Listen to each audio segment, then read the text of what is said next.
And for today's video nga mga mi, ay nagluto lang ako ng simpleng ulam na talaga naman kapag ito ang inulam mo ay talagang mapaparami ka ng kain. Tapos teternohan mo pa ng masarap na suka na may siling maanghang na maanghang talaga naman. So meron nga ako ditong 5 itlog mga mi, so i-scrambled lang natin ito lahat. So comment nyo nga dyan guys kung ano yung favorite nyong ulam, pero simple lang, pero talagang mapapakain ka ng madami.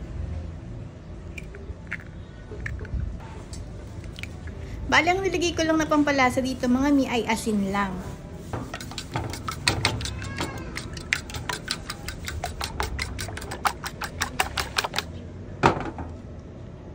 Tapos meron din akong 4 na pirasong kamatis dito mga ma'am. Siya yan, hinugasan ko lang siya ng mabuti.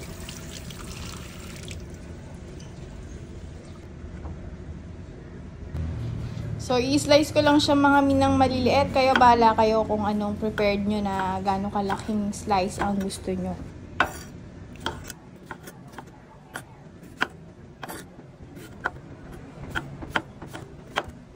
Tapos, lalagyan ko rin siya ng 1 pirasong sibuyas.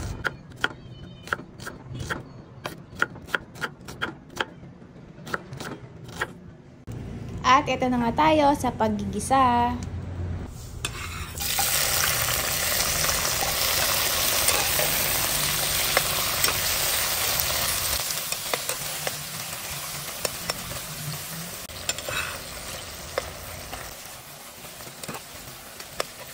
Tinimplahan ko lang din ito mga moms ng konting asin.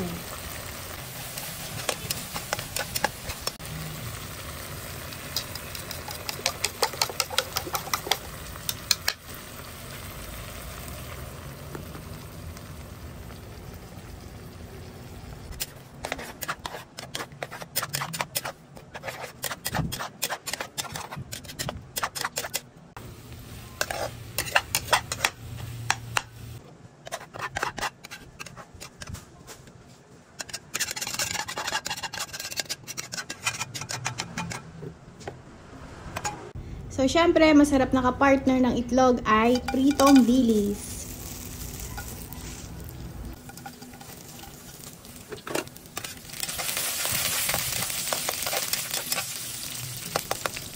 Ay, grabe ng amoy, pagkabango. At eto na nga mga mi, kainan na!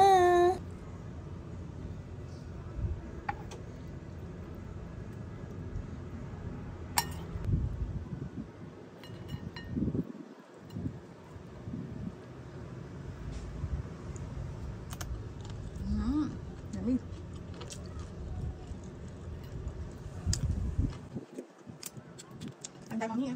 Sarap.